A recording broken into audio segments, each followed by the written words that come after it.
to you by ghostbed.com/Wolfpack50. No, I was wrong.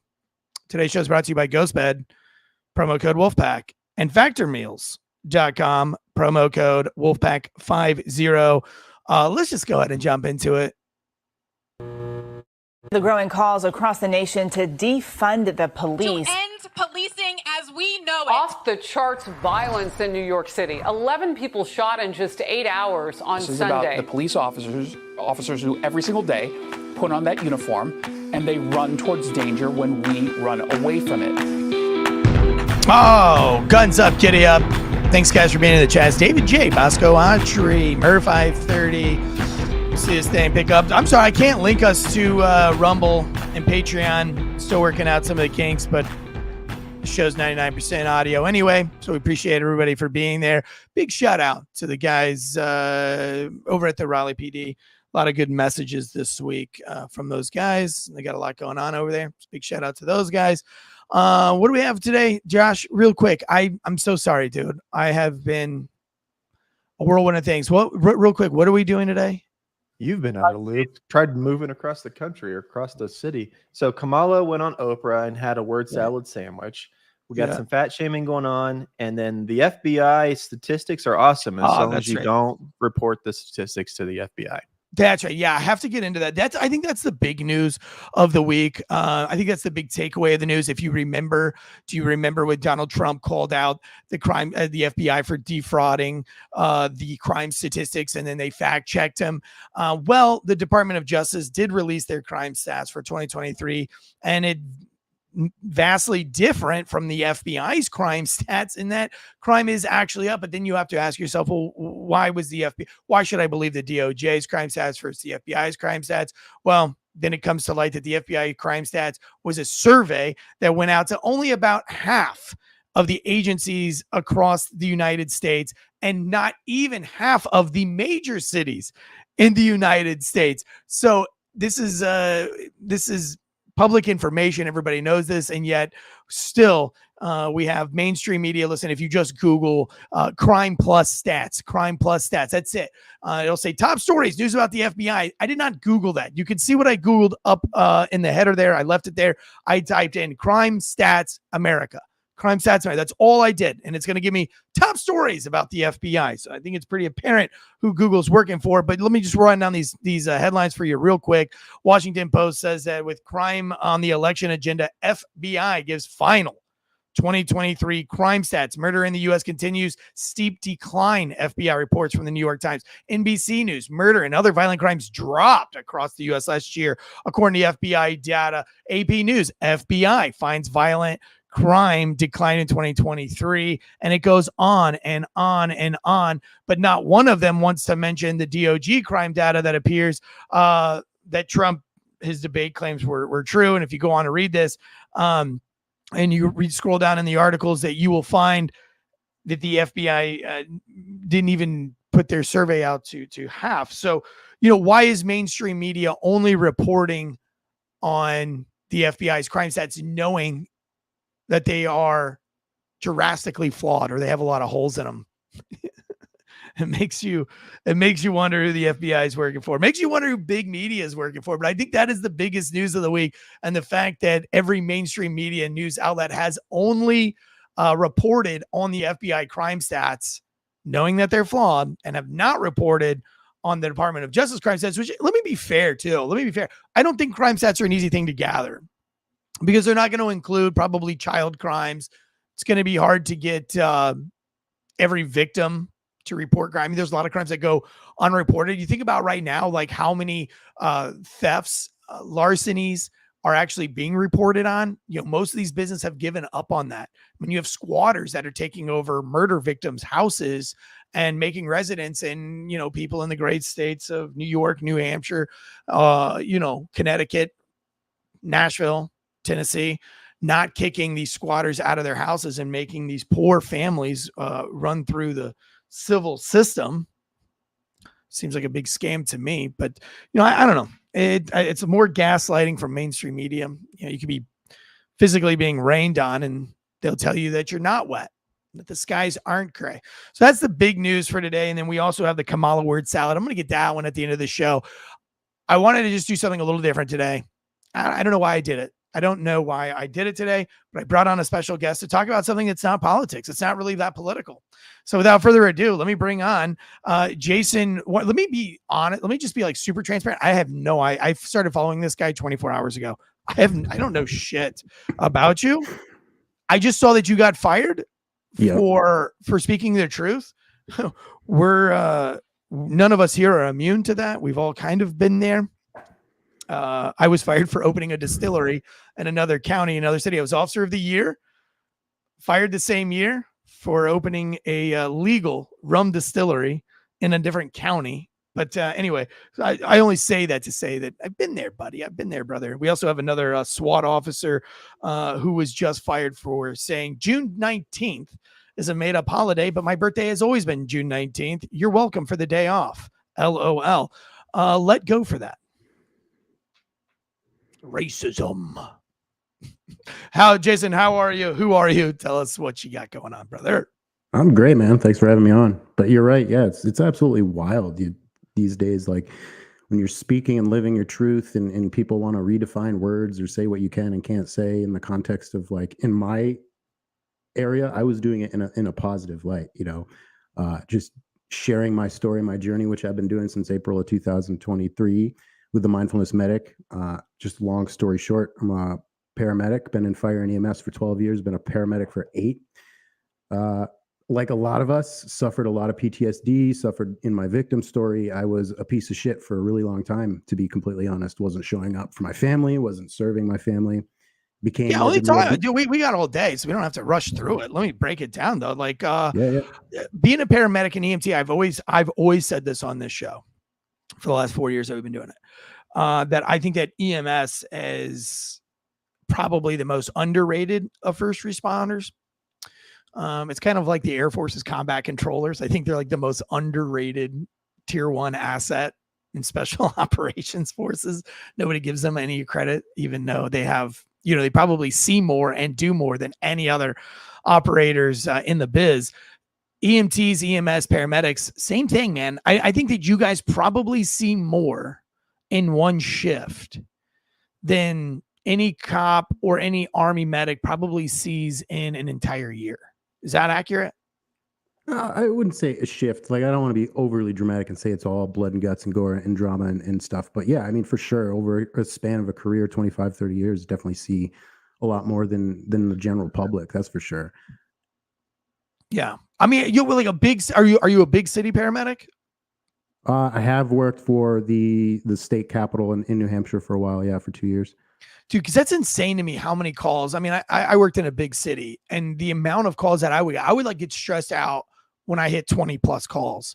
Right. The EMS guys, dude, they're doing 20 plus every day in a big city. I mean, and like, it can go anywhere from like gangrene gashes on somebody's leg to somebody completely missing a leg to somebody having the sniffles to somebody dying. I mean, the ups and downs that you guys go through in a shift is bonkers.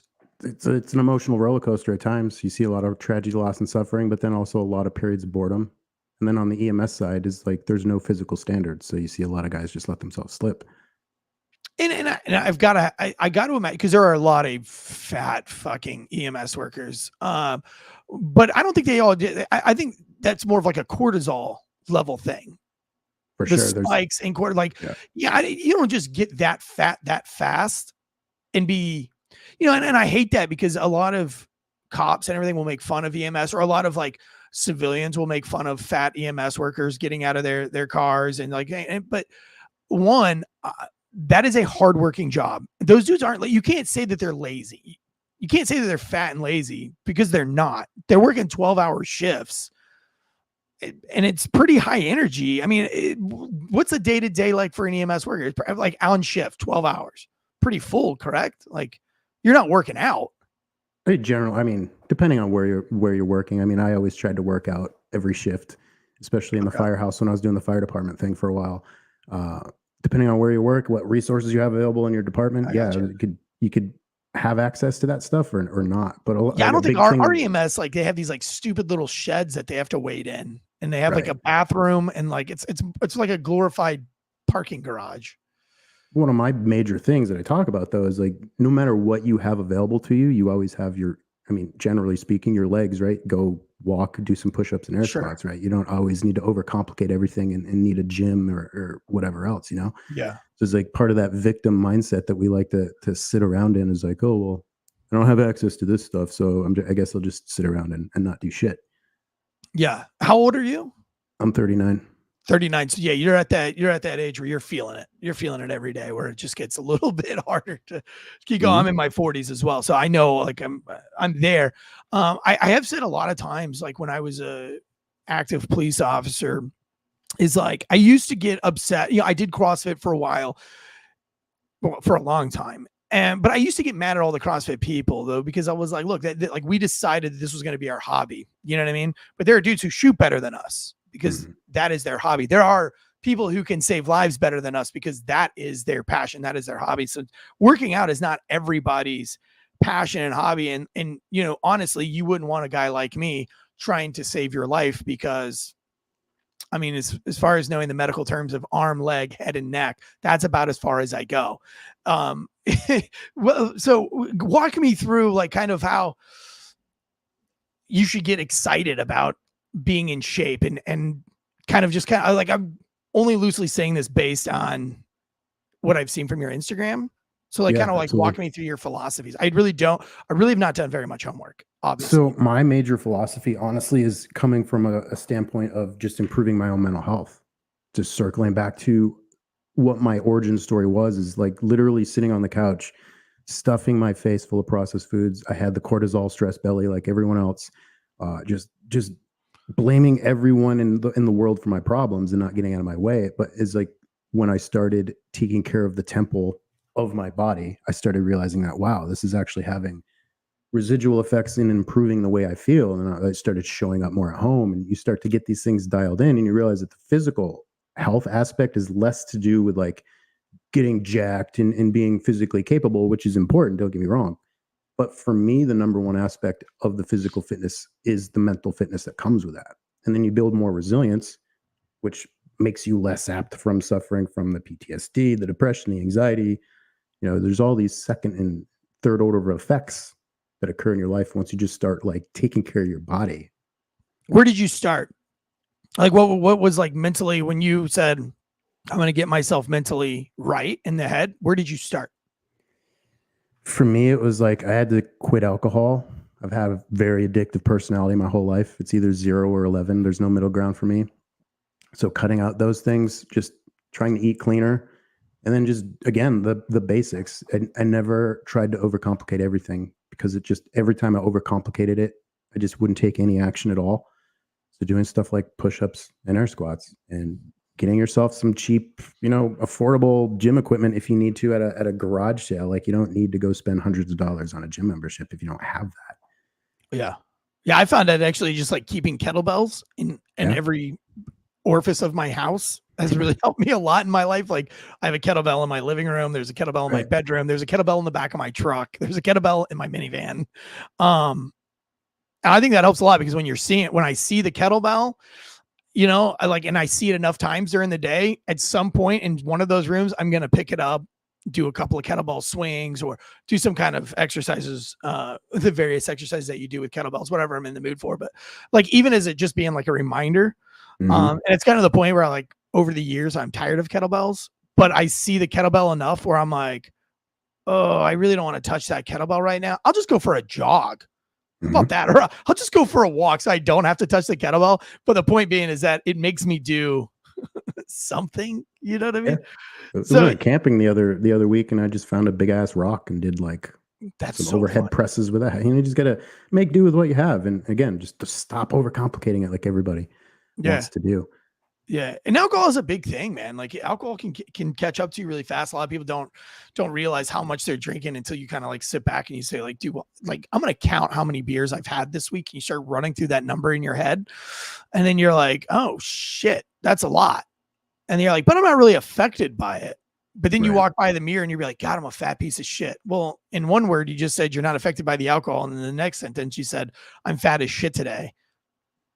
You know, maybe the alcohol is having somewhat of an effect on you that you don't know. And I think that's huge. I think so many people get lost and just the alcohol, especially. I own a distillery, and so I see it, I see it quite a bit. And I advocate very much against, which is really funny, about over consuming alcohol and beverage and having some kind of a discipline. What was where did you go cold turkey on the alcohol, or did you just kind of like set limits for yourself? You said you have an addictive personality. We talking like AA addictive personality, or we talking like I'm going to limit this to 2 beers a day type deal? Like, where did you start with that? There were times in my life where I probably should have been in AA, but again, like I have maybe a rare personality, but it was either 0 or 11. So when I quit, it was just cold turkey. I did the same thing with nicotine. I try to wean off of stuff and it just never works. I always end up going back to it.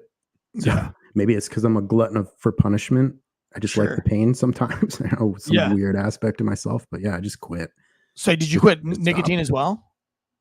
Yeah, I used to smoke back in the day, and then went to the dip and all that stuff. So yeah. Goodness great. When did you start your mindful medic journey?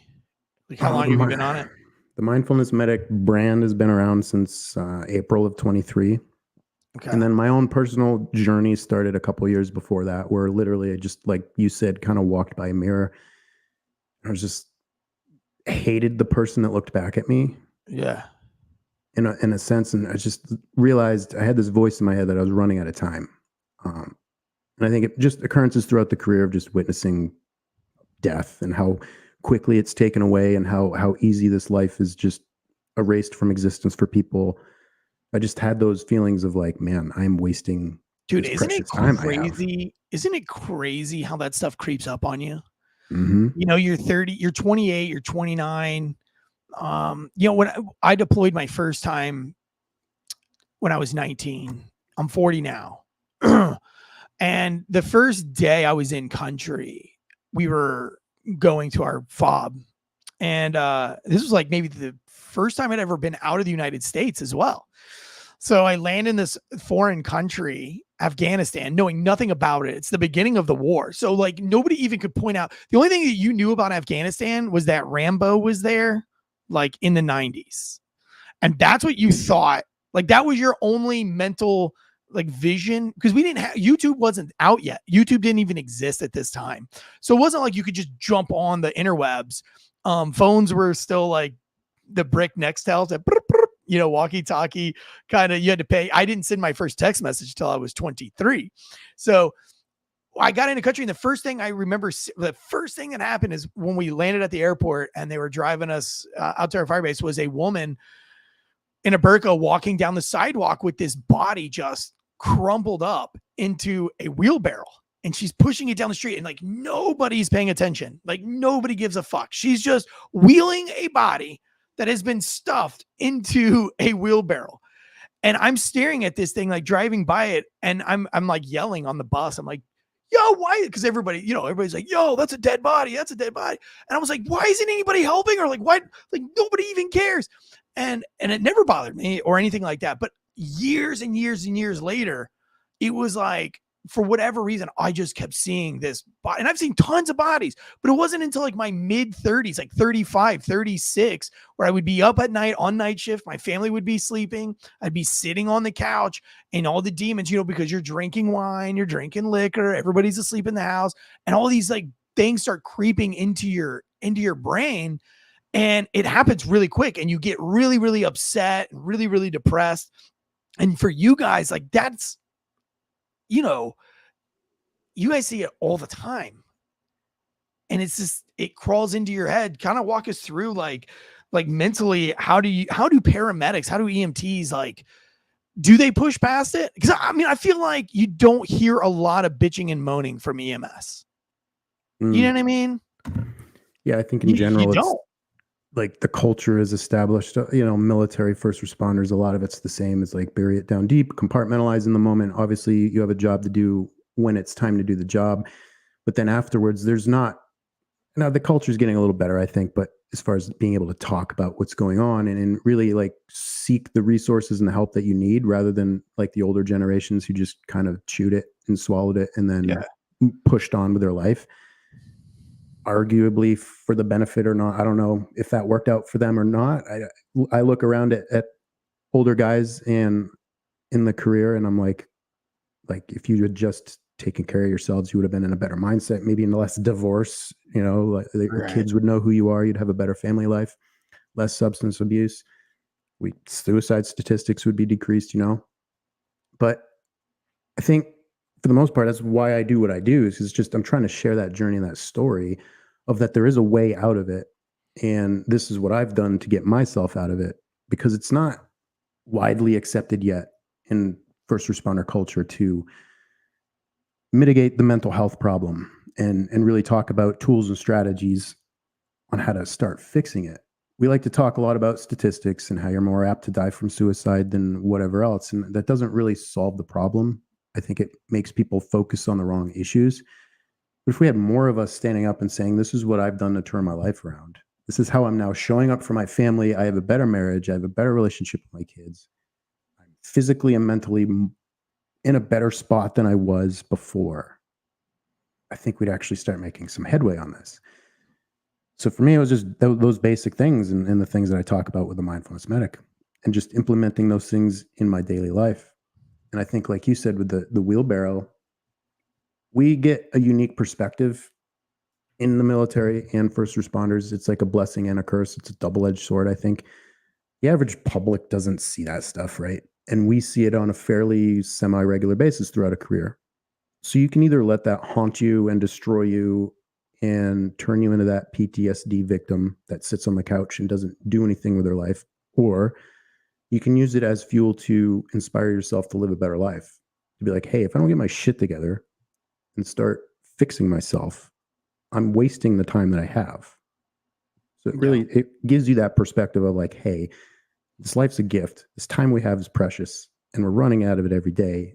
So go do that thing you want to do, right? Go live that dream, that voice inside your head that everybody ignores all the time because they're too afraid to just share their journey, share their story, build the business.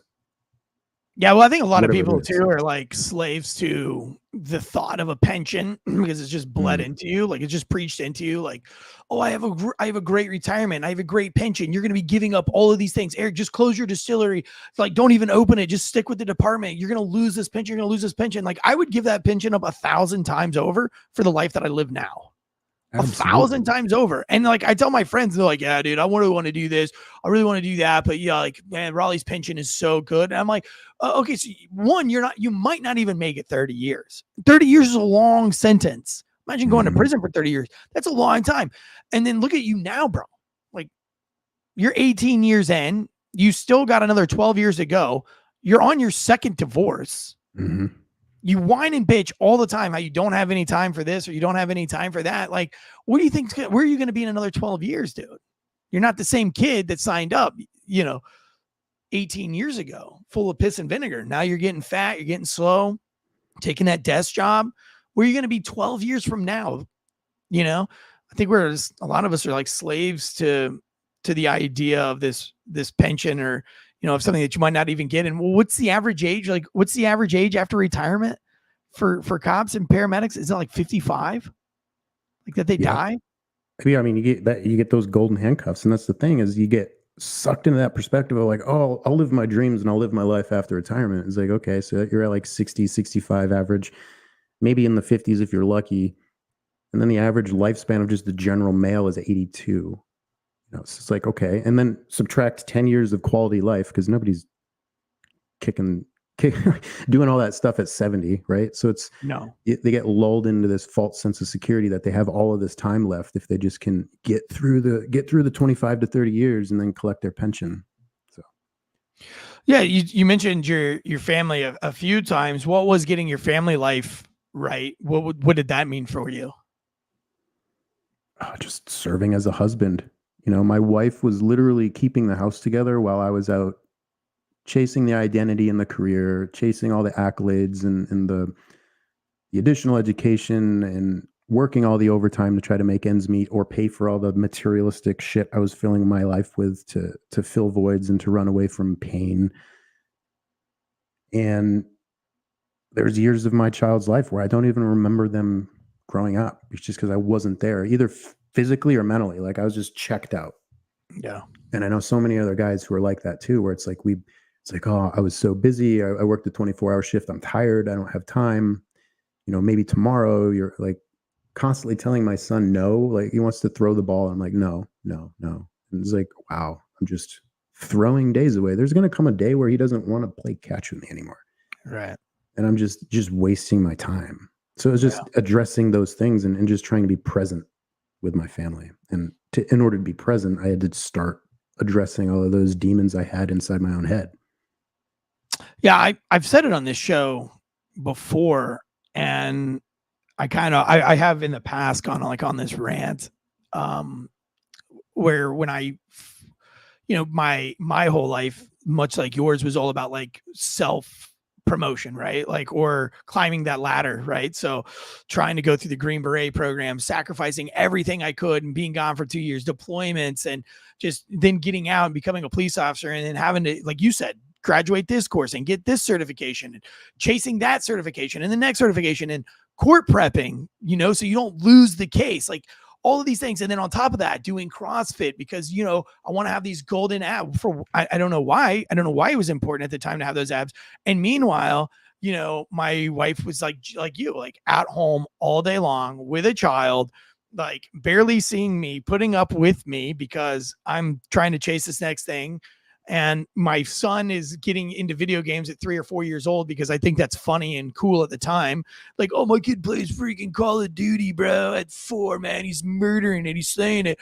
And, now I'm getting these phone calls that my kid's out of control and I need to come home. And, for me, it was like, then I start this distillery business. I want to do, and I'm listening to all the Jocko, the Willenix, the Jockos, all these guys, right? You got to go all in. You got to go all in. You got to wake up at 4 o'clock in the morning. And I lived by that. Like that was my Bible. And I was making myself great. I looked great. I, was getting up at 4 o'clock in the morning. I was doing all the social media. I was doing all the things that they said to do. And then finally you look at your home life and you're like, oh shit, like none of this matters. None of this in the grand scheme of thing matters. Like I've done all this for me, but I've done nothing for my wife. I've done nothing for my kids. And, and that for me, it was like, kind of like, okay, I'm going to stop this 4 o'clock in the morning, this work, this grind mentality. I'm going to set like reasonable boundaries. I'm going to make this life about my kids because I'm not grinding because I want to grind for the rest of my fucking life. Like that's ridiculous. Like I'm grinding so that I don't have to grind later on down the road. I'm trying to set myself up for a life that I don't have to do, but I don't want to throw away the life I have so that when I do have the life that I'm looking for, I have nothing to come home to. So it was like this real kind of like paradoxical, like moment in my life. And, it started out with like taking video games away from the kids, cutting way back on the alcohol and really just making myself present and coming up with family activities. And I went back to, and I said it on the show before, is like, I used to do court prep because I didn't want to lose a case, which it didn't matter. It didn't matter because the judge was already going to determine how that case went out. It did not matter how much prep I personally did. They already knew who's going and who's not. And if I put that same amount of effort into prepping for my day off or prepping for time with my family, like that's there's a viable win there. There's a win that I can see. If I plan on a day off and I plan to go gold panning with the kids or plan to go fishing with the kids, or I make a plan, there's like a 95% chance that plan's going to come to fruition. So yeah, I mean, I love that. I love that getting the family thing was important because I think a lot of us guys like you and I, who I'm sure you probably follow the Jockos and all those guys at some point, the David Gogginses. No. Yeah, no, you got to be super careful with that pendulum swing. Like you said, I think it benefits a lot of people. It benefited me early on to get the discipline equals freedom. I, read all the books like everybody, listen to the Jocko podcast. And I think it's great and fantastic, but I think long-term, it's not sustainable for most people. And I think the key is just finding out what your foundation is and then figuring out something that's sustainable and consistent that you can do every day that's not going to end up burning you out. So like the self-development, self-healing journey can burn you out just as much as the career burns you out if you're not careful, like you said. Yeah. And I ran into that too. Is like I spent years now after hitting rock bottom, going through my own personal growth journey. And then I had a conversation with my wife, it was a few months ago. And I realized that she, again, just sacrificed so much of herself in order for me to go on my journey to hit my peak. Yeah. And she waited at the bottom of the mountain for me. I was like, well, damn. It's like she sacrificed all of this time while I was living as a victim in my PTSD story, not showing up. And then she sacrificed even more time as I went on my healing journey. So it's like, you really got to be intentional, like you said, figure out those things that work and keep it basic. I like to just do my ground level things in the day where I wake up is just, I don't give a shit what time I wake up anymore. I used to get obsessed with it. I used to get obsessed with routine, and then I wouldn't wake up on time, and then I'd be in my head all day and I'd feel like a failure. It's like, I just try to get a normal amount of sleep where it's good sleep hygiene, have some gratitude in the morning, do 100 push-ups, 100 air squats. And as long as I'm hitting that, that's my baseline, right? And then everything else additional is just a win. If I can get a good workout in, great. If I get my cold plunge and my sauna in, great. If I get to go to the jiu-jitsu training, great. But people get so heavily focused on routines and regiments that I think it throws a lot of people off, and then they're facing it's easier to spiral. It's like, it's easier to spiral when you're like, for me, I keep it super easy, dude. I was like, as long as I can do jujitsu 3 days a week, I strive for 5, but 3 is my goal. So like, if I get jujitsu in 5 days a week, fucking win. It's been a great week. If I get 3, it's a successful week. That's how I base. Like, that is it. Like, I'm the same way. I don't have like a set time that I wake up anymore. I do podcasts 5 days a week. Listen, let me jump into this really fast. I want to apologize to some people. Everybody's like, yo, I didn't know I was going to get church today on the Failures Out podcast. I'm like, God, I don't know. I don't have an excuse for you. I don't have an excuse for you today. I know this is supposed to be political news. I know I have no reason. Like, maybe sometimes, maybe it is God. Maybe it's, I don't know. I saw this guy's Instagram shit. I threw him a message. I apologize. I wanted to have somebody on for a guest today. It's not going to be the normal. I know you're missing out, but listen, I started a new YouTube channel called FAWKES, Fox News, and I'm doing news like 2 or 3 times a day, 9 to 20 minute segments twice a day, because I know how much you guys like political news. It's a small growing channel. It's like 2 weeks old. If you want to see like real political news, I bring all the receipts. Head over to FAWKES News. Also, Failure to Stop's going through its rebranding this week. We've been working really hard on the rebrand, which rolls out this weekend. We're also getting ready for our big event, October 18th and 19th in Orlando for Shell Shock. We have the comedy show at Tactical Brewing Company in Orlando on the 18th that night. So make sure you get your tickets. You can get tickets at the door. I'd prefer you to if you get the tickets online, then you'll be guaranteed a seat because it's going to be standing room only in there. So if you go on, what is it? Help me out, Deadleg. What is it? I'm pulling it up. I think it's Everbright. Let me find it. Yeah. Eventbrite. If you go on Eventbrite, get your ticket. That will guarantee, the online tickets will guarantee you a seat and won't be standing room. And then, of course, on the 19th, we have Shell Shock. We have Evergreen Terrace, all the heavy metal hardcore bands that follow with it. All of our special guests are going to be there both nights. Got Eddie Gallagher, Kyle Rittenhouse. We got Conservative Anthony.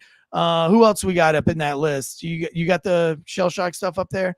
J. Darrell White, comedian Margaret. There's a ton. There's the Whiskey Windage dudes, 2 Cops, 1 Donut Shop podcast.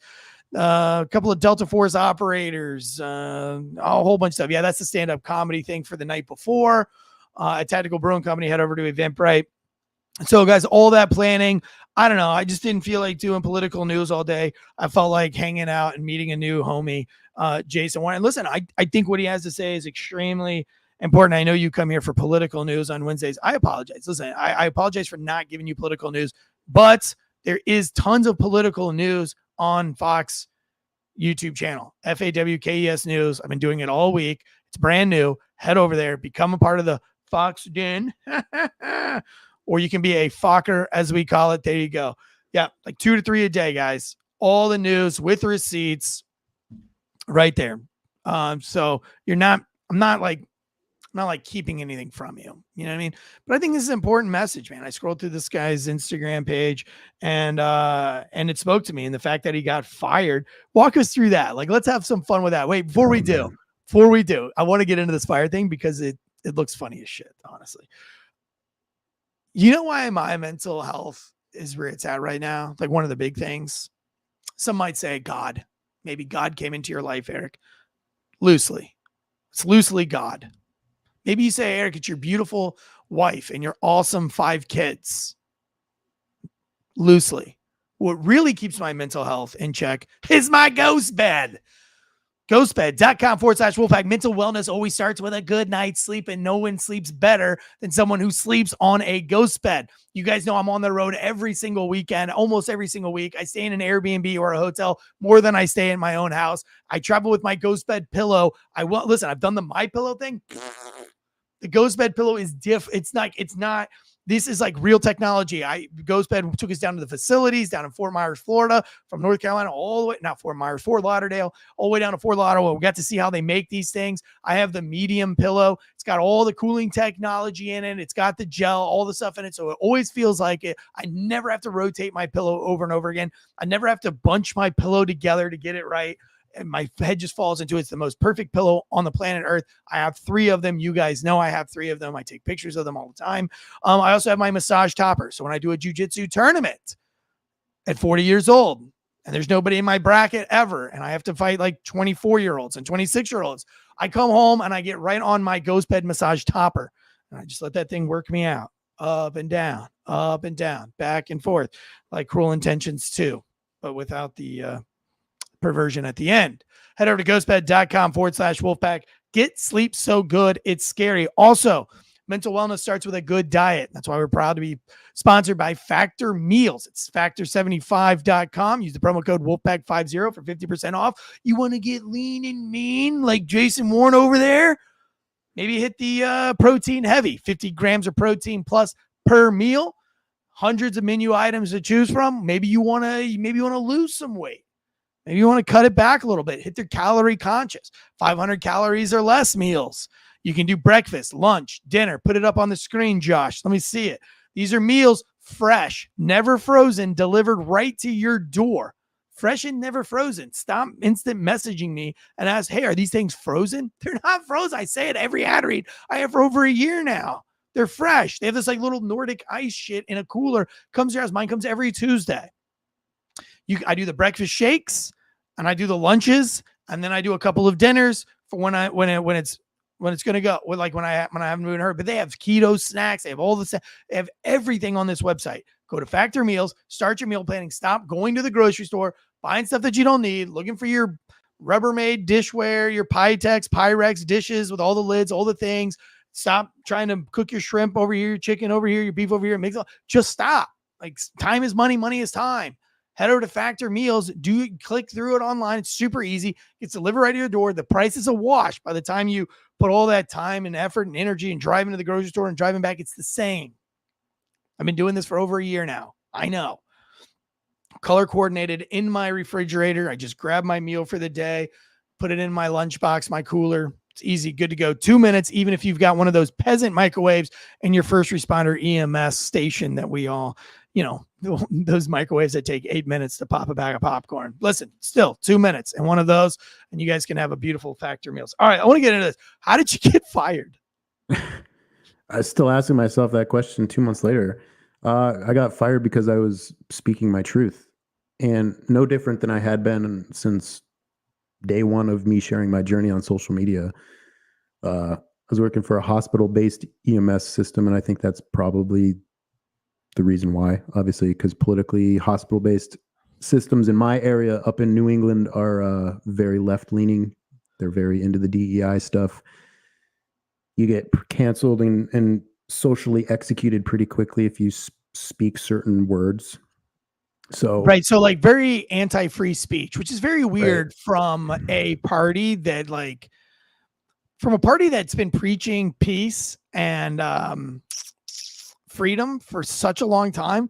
It really feels like the left has become what the right was in the early 90s. Yeah. It's absolutely ridiculous. So I was just posting reels on my social media and promoting physical fitness, especially with first responders, mainly because it improves mental health. And that's just, again, sharing my journey. And a couple of the reels I had posted while on duty, and that's what they used to technically fire me. But what it was is that a coworker of mine, a partner, actually, I worked with her, she filed a complaint with administration, and administration went and combed through my social media, saw that I had posted reels while on duty, and then just terminated me instantly. No like performance improvement plan, no remediation, no warnings. It was just instantly fired that day when I went into work. And the HR guy was initially just using the policy violation as the vehicle to fire me, which is like, okay, whatever. We know that policy is typically used as the vehicle to protect a company and to initiate termination when it's convenient for corporations and companies. In this case, I'm like, okay, so what about all the self-aggrandizing videos during the big cough that everybody was posting in scrubs, dancing around, claiming they're heroes in hospitals nationwide, but also this very hospital that I'm getting fired from. And it's like, I'm promoting positive mental and physical health for first responders and people in healthcare. Right, but you weren't promoting prescription pills to do that. That's what the hospital has a problem with. Right. I'm just kidding. Right. So I had said the word fat in a couple of my reels, and the way I was using the word fat wasn't in a like demoralizing or degrading way. It wasn't directed at anyone in particular, like all of the trolls online are saying that I was fat shaming people. I literally was saying, if you want to feel less miserable, get outside, get some steps in, get some sunshine, don't be fat, improve your physical fitness. Right. And again, mainly speaking about myself, so you can go to my Instagram page. I have it pinned on the top. It's like my before and after picture of me being an obese, miserable piece of shit to the person I am. Well, today, if you were using better. Ozempic to lose weight, they would have been okay with it. You know what I mean? Like if you were like, don't be fat, use Ozempic, they'd be like, hey. Right. Or if I was promoting, that I was coming out as a different, gender, I was identifying as something else, I would have been heralded as a hero and like super brave. But because I was like, hey, if you want to improve your mental health, don't be fat. Yeah. Got instantly like, terminated and canceled. Yeah. Like they're like, hold on, get your steps in. No. Eat right, eat healthy, non-processed foods. What? Right. You can't go against the system. Isn't that crazy though, that we live in a system? Isn't it great? Like we live in this like system where you have to bow down and do exactly what the system tells you. And if you don't, I mean, it's crazy to me at this point, like how people aren't red pilled. And I'm not saying like red pill as in like conservative. I'm saying like red pill and like realizing and acknowledging that there is a big government. There's an overarching big government, big media, big pharmaceutical, big corporation control. It's like we live on the Death Star, whatever they called it in Star Wars. What do those nerds say? Like we literally live on that. And as long as you fall in line, right? As long as you stand in line with your finger over your mouth and you keep your peace signs up, or you say the things that they want you to say, you're fine. You're totally good. But the minute you step out, fired immediately. That is bonkers, because the worst I ever felt was when I was 38 and I stopped being a police officer. And that was the first time I stopped everything. No military, no police. And I got super fat. Now my kids were doing great. My wife was doing great. I had fixed that part of my life. And then I just kind of was like, well, I'm just going to take a seat back. I'm already podcasting. I'm getting paid full time to podcast on a major network. My kids are like damn near professional skateboarders at this point. And I'm just going to follow them around. And it's about them and it's not about me. And that made me get real fat real fast, which then led to I'm too tired to get up and podcast, which then led to I don't feel like studying, to feeling like I don't feel like taking you guys to the skate park. It's just like this vicious cycle. And thank God I found jujitsu.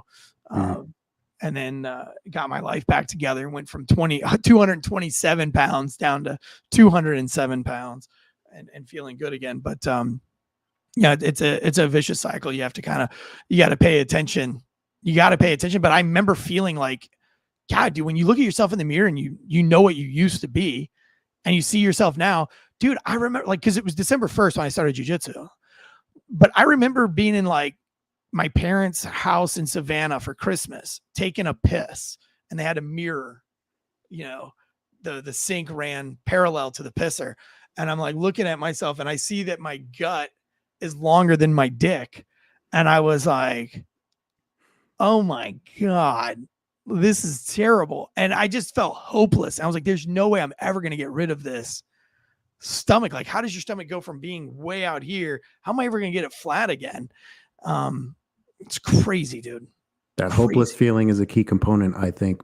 And I truly believe that there's good and evil in the world. There's light and there's darkness. And I think that there are certain groups of people, certain people in this world that want you to feel hopeless. They want you to be sick. They want you to be dependent on a system.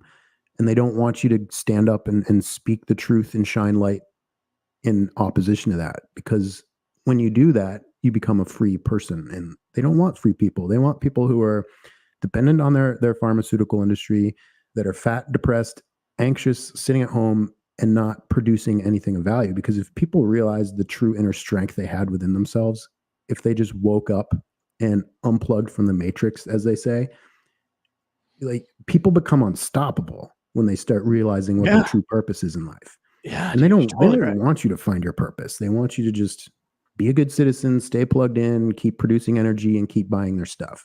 Yeah, keep consume our media that scares you into consuming it more. Consume our pharmaceuticals that make you need more, right? Because you take this medication and it causes your blood pressure to go up. So then we got to give you this medication to bring your blood pressure down. We got to give you this. It's like, consume our food that makes you feel hungry and wants to consume more, that doesn't give you the dietary nutrients that your body needs. So your body's constantly craving and then storing and getting fat. It's like everything that the big government wants is just one. That's what I call it. I call it the big government. I don't know another name for it, but they just want you to consume from them and never stop consuming, and start living for yourself, and it's crazy, man, because, my brother's a school teacher and my kids are homeschooled. And so we have a lot of these discussions, and, he spent a whole week with my kids. And he was just like, dude, it is crazy that your 11-year-old is like a 23-year-old. He's like a 23. He's like, dude, like, I forget when I'm having debates with him that he's 11. He's like, bro, I teach 11-year-olds and I feel like they're like kindergartners compared to your kids. And it's like, I'm like, dude, but have you looked around at like what they go through on a day-to-day basis? I was like, dude, how many kids ask you to go to the bathroom a day? He was like, oh, like hundreds. And I was like, isn't that fucked up, dude? That anybody has to ask you to go to the bathroom? Are they dogs? Like, are they fucking a dog that needs to be walked? It's like my kids have never once in their whole entire lives asked anyone to go to the bathroom. It's wild. My kids have never been like, hey, can I go to the bathroom? It's like, my kids know that if they got to go to the bathroom, they go to the bathroom somehow, some way. Like, they don't ever ask. They just go, I mean, maybe if we're at a restaurant and they're like, yo, Dad, can you take me to the bathroom real quick? Because creepers are in there. I've got 5. So, I've got 5 kids. So, but some of the younger ones might ask, but when you go and my brother was like, yeah, dude, he's like, and they have to walk around with their fingers over their mouth and they walk down the hallways like this. And I was like, bro, like, that is crazy. Like that's not free thinking. You know what I'm saying? Like, I love coming home and being like, dude, what book did you guys grab from the library? And they come up with these like wazoo books that they came up with. Or like, hey, what are you guys studying today? And they're just like, because we do no school, which means we have no curriculum. Doesn't mean we don't do school. We do school literally probably, every moment's a learning moment. So if we're at dinner and they ask, hey, Dad, can a black hole suck in a planet for real? And I'm like, I don't know. Next thing we're doing is like getting on YouTube, trying to find documentaries on black holes. We're, listening to dark hole, we're finding a museum in the area that talks about black holes. So it's like every moment for us is a learning moment. But I think that's cool is like when I get done podcasting and I ask the kids like, hey, what are you guys doing today? And then they're like, I have no idea. They might be making squirrel traps. They might be doing math problems. They might have planned on doing their own. This last week, they planned on their own garage sale. But when you start free thinking and coming up with these just amazing concepts, these amazing things that they can do, it really makes you look at the rest of the world and be like, God, dog, dude, we are all brainwashed. Mm-hmm. We are all so brainwashed, and it's very hard to get. It's hard to detach from that. It's hard to detach from the matrix. Yeah, I think that's awesome. I think if more families, and again, it's like the system's built to make it almost impossible for a lot of people financially to be able to keep their kids at home. Like I believe human beings were meant to live in smaller communities and to raise each other and to teach each other, right? Not send our kids off to some group of strangers to have them be kind of fed and forced into believing what, government and society wants them to believe. And it's just absolutely wild that. Well, I love it. I love how the biggest thing, because we homeschool all 5 kids. Like we do the home births. We birth at home, even though it's a felony here in the state of North Carolina. We still birth at home. It's not a felony. It's a felony for the midwife, unless she is a doctor approved nurse. But like, there's only 6 of those in the state, and if there's anything crazy, I mean, they bring heart monitors and everything. Like we do home birth by just like, we don't even listen to a heartbeat. Like that fucking thing might not even be alive in there when it comes out. Like we don't do anything. So that's a felony. So we managed to do it for millions of years, but now we can't do it anymore. Right. But now the government says you cannot do that. You have to come in here, even know that like cesarean sections are up 200% in the last 12 years. That, what is it when they give you the medicine to make you go into labor? Oh, the induction. Induced labor. Yeah. Like that's up like 300 and something percent, like, I don't know. And now you wonder why some kids are autistic and all these kids are having all these issues and these problems. Maybe it's because like we're not doing just like natural births, and then when they come out, we're knocking them up with what they call vaccine cocktails. Like that's what they call it. Like just hearing vaccine cocktail just doesn't sound healthy at all. Like, I mean, I don't know the exact science behind it, but just the fact that you call it vaccine cocktail makes me, being a free thinker and being detached from the matrix, I'm like, vaccine cocktail, no thanks. Like, right. We're not doing that. I'd rather my kid get stuck in the arm like 15 fucking separate times and have a vaccine cocktail. Of course, my kids aren't vaxxed, but right. That's a whole nother argument. I'm not against vaccinations. I'm not against them. We just don't do it. But it's crazy being detached. But people bring, the one thing that drives me nuts is people are like, well, I couldn't financially do it. I don't know how you can afford to do it. And then I go, how much do you pay a month or a year into your homeowners association fee? And the answer is always like $1,200, $3,000. That's what they pay per year for their homeowners association. So it's like you chose to buy a house to where you have to live under more, like in a society of rules. You wanted to get even to a smaller society with even more rules. Like it's all about your choices and how you want to live. Like if you want to be free, then live free and do everything you can to be free. Stop living, if you want the homeowners association because you want the moat yard, you want the rules and that, then great. But how many conservatives do you see online bitching and moaning about homeowners associations? Right. It's all over the place. Like you fucking chose to live there, you idiot. Financial intelligence isn't something they teach, right? Because again, that leads to the free thinking people who have financial intelligence, who are making good decisions in their life. They want you in debt. They want you, again, plugged into the system. Yeah. They want you like all these extra fees. It's like, I don't know. It's like for me, I don't own anything cool. I don't have a motorcycle. I don't have a boat. I don't have a cool car. I have, my only hobby is jujitsu. Like I have nothing else because I 100% live my whole life to homeschool my kids and make my kids my number one priority. And that's, that's what's important to me. And I think other people are starting to come around and want to live that way. But I think we were all duped. And I think that's the answer here, is that the public school system throughout the 90s has gotten so out of control and so controlling of kids. And now we're just seeing generations of people who want to be controlled. It's crazy. Look, every single neighborhood is a homeowner. Like my wife and I are looking for a new house right now. We want more. We have 3 acres now. We want more, because we want to do more homesteading. And it's crazy that you can't find hardly anything that doesn't belong to an HOA. It's crazy. And it's bonkers. They want you to live under the rule of thumb, I guess. Everywhere you go, it's wild. People want freedom too, but they don't want the discomfort that comes with freedom. I think we've created a society that's super adapt to being comfortable all the time. Like even people who are like they preach freedom, and then you tell them what's involved in that, right? Like, okay, you might have to sacrifice some shit, like get rid of Netflix, Starbucks, and all of these other things in life, and then you can have that freedom. And they're like, oh, I don't like freedom. It's actually uncomfortable. It's like, I'm so you need glad to you be brought. willing to sacrifice something.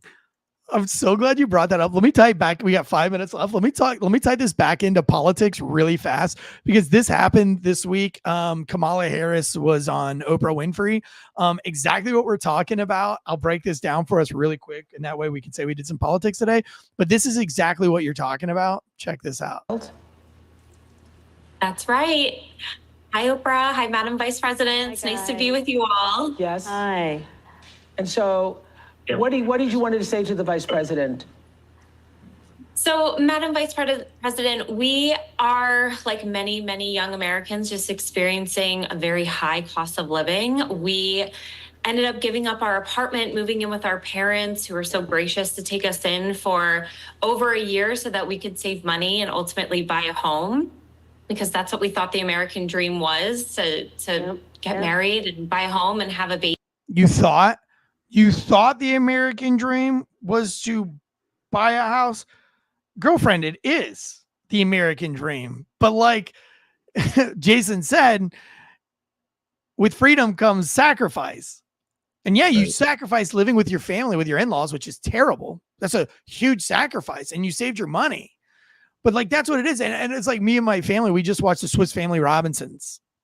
You ever seen that? The old Disney Swiss Family Robinson? Yeah, the old school. Great film, dude. Great film. But it's, they leave London in search of freedom in New Guinea. And then they end up, getting in this plane, the boat crash. And then they have to, build their own house and their own things on the island. And they realize they don't want to be rescued anymore, because they really have found true freedom. But with freedom comes an immense sacrifice. And so here she is. She's like, oh, it's been really hard. And we thought the American dream was owning our own house, but it's not really a dream because it's just too hard. Hold on. Let me keep playing this. And now here we are, and our mortgage is incredibly higher than what we thought it would be. And so the same parents that brought you in for a year and a half didn't teach you about your mortgage. Like, this is hard for me to believe and understand, is that, like, out of all the things you should be shocked at, it's your mortgage. Like, when you buy a house, it's pretty fucking transparent what your mortgage is. Am I wrong there? Oh, you're on point. Like, I mean, it's been like 15 years since I bought a house, but I mean, the mortgage is the one thing that I understood the most. Now, I get the cost of living. You might not have accounted for having to pay $1,200 extra a month on groceries. You know what I mean? Like, I can see that being a surprise, but like, being surprised at your mortgage, that's a you problem. Or, maybe parental illness. I mean, if you lived with your parents and I'm sure they helped you buy a house, they didn't explain to you what the mortgage was, but here. Sister and our brother-in-law are living with us right now so that they can hopefully one day do the same. And while it's beneficial for us because they help us pay off some of our mortgage, it's also beneficial for them because they can save on cheaper rent. But we really would love to know what your plan is to help lower the cost of living. Oh, and I'll just go on. But like, it just shows you the ignorance. It's like, we bought a house that we couldn't afford. And so now we have my brother and sister living with us, and hopefully that they can buy a house. Like, they're probably going to make the same exact mistake where they're going to buy a house that they can't afford, a house that they don't need, with HOAs and all the freaking accoutrements that they think the American dream is. And we thought this was the American dream. It's like, but listen to this answer from Kamala Harris, which I think is hilarious. Yeah. First of all, thank you both for being here. And yours is a story I hear around the country as I travel. And I'm going to hang on. I'm going to fast forward just a little bit because it takes her forever to land this fucking. Both for being here, and yours and dreams and ambition. The American dream Shut the fuck up. And we need to deal with that. All right, here it is. And we need to deal with that. Oops. For this generation, and so many recently, far more elusive than it's been. And we need to deal with that. And there are a number of ways. One is bringing down the cost of everyday necessities, including groceries. So that's why I'm taking on, for example, price gouging. All right, let me just ask you this before we round this out. Has your day-to-day life have you ever been affected by price gouging? No. I mean, how is bringing down price gouging going to change the price of groceries? Who the fuck is price gouging? Like, does she not understand that the price of groceries are the way they are because of inflation, because of the policies, because of the red tape that they put in place? When things are harder to make, they cost more. When things are harder to get, they cost more. It sounds to me like her plan is to it's like a communist kind of like dictator rule, like where if you're a bread maker, you can only charge this much for bread. And under the guise of price gouging, when it's not price gouging. For my distillery, I opened up in 2018, the pandemic hit. The minute Biden took office, and I've done podcasts on this before, but the minute he took office, I literally, that January, the 20th of January that year, I received a phone call from my American-made rep, and he said, everything is going up. And I said, why? And he said, everything is going up. Glass bottles is going up. Corks are going up. Da-da-da-da is going up. In the same day, for the first time ever in my life, I got a call from China. The Chinese guy said, hey, what bottles are you using right now? I can save you 17% right now. And it was like, is China listening to my phone calls? Like, how did they know that my American supplier was telling me that everything was going up between 5 and 3%? Corks went up actually 8%. And then this guy's saying that he's going to bring it down like a grand whopper of 17%. But also limes went in that year. Limes went from $38 a case to $120 a case after tax. It was well over 100. And I think the case was $110, and then you added tax. But it went from $39 a case to $110 a case of limes. My grocery bill for the bar that I ran, for the rum bar that I still run, went from being roughly around $75 a week to around $315 a week for the groceries. So those were costs I never accounted for when I opened my business. So I get that that's a shock, but that is a huge impact on our society when you do that. But the reason why all those things went up was not because of inflation. It wasn't because the grocery store said, fuck Joe Biden, we're going to make everything go up. They do these things because of the cost of inflation and because of the taxes, because of the red tape, because of not allowing fruits and vegetables to come across the border as easy as they were. That's what I found out about the limes, because I was really concerned about why limes went up so much. I said they were holding them at the border. They were holding the limes at the border, and they were going bad, and they were spoiling. So it's big cause and effect. But again, guys, I apologize. It's been a very weird, awkward show today. But I had fun with Jason, the Mindful Medic. Please go follow him on. It's Mindful Medic on Instagram, correct? Yeah, I got 2 pages. I got the Jason Warren, which is like my personal brand, and then Mindfulness Medic on Instagram, and then the page right there. Yeah, mindfulnessmedic.net. Yeah, man. And listen, we do run into political questions when it comes to health and nutrition. So maybe we'll get you on to just like fill in, but I wanted to get to know you. And you said you're in New Hampshire? Yep. Live up in New Hampshire. Dude, I got a friend right now. It's going through some problems up in New Hampshire. Dad killed mom, and the brother was severely autistic, like live at home autistic, like can't leave the house autistic. He's 40. Dad kills mom. Dad goes to prison. They take brother back up to New Hampshire to the house to get it all ordered to sell. This has been about 3 weeks. Squatters living in the house. Can't get them out. Yeah, dude, the laws here with squatters and especially homelessness. Man, isn't that insane, bro? The whole state is like a sanctuary, because I ran into it a couple times in the city fire department I worked for a while. I flat out asked a couple people, because we have some brutal winters up here in New England. I was like, why are you here? Like, why don't you go south? Like, if I was homeless, I'd go someplace warmer, not like have my toes fall off. And they're like, well, because the resources we have up here, they're too good. Like, they literally get everything handed to them. They're so good that we're still freezing cold in the snow calling me a mess. It's crazy. That's pretty stupid. But and again, that whole delusion of like, we can't leave this pension. They scare you into thinking that you can't go anywhere else, even though that like you're still clearly suffering. Guys, listen, if you want the news, I'm coming back next week. We'll be back on. Listen, we will be more consistent. I promise you. With growing comes all these like different things going on. But listen, FAWKES on YouTube. It's YouTube. I know that the 99.9% of you guys are listening on audio, and you're really pissed at me right now. But if you want to get some news, just put it on YouTube and just listen to it on YouTube. You don't have to watch it. And then I will put these episodes, the 20-minute episodes that are on FAW, KES News, Fox News, I will put those on our Patreon. So you can pay less than a cup of coffee a month on our Patreon, and you can still get the audio version of those shows. Deadleg will start working on that now that he's moved into his new place, his new residence. So lots of big things, guys. Go and follow all the sister podcasts on our network.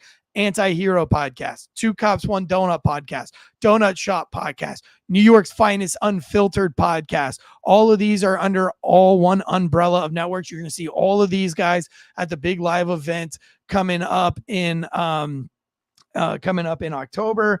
And then I guess we're going to try to schedule one up north for the winter. So stay tuned to that. We'll put that one on. We did Cincinnati one year. Looks like maybe we do Cincinnati again with the One More and I'm Out of Here podcast guys who are, they podcast on our sports show on Thursdays right here on this channel. So we will get up north. Maybe we'll get up towards New Hampshire and you can come out to our live event up north. They're a blast, dude. Stand-up comedy, live podcast. We always have like big special guests. They are a lot of fun. I think in the one we did in Cincinnati with One More and I'm Out of Here, they had Lieutenant Colonel Scheller there. We had Dexter Pitts there.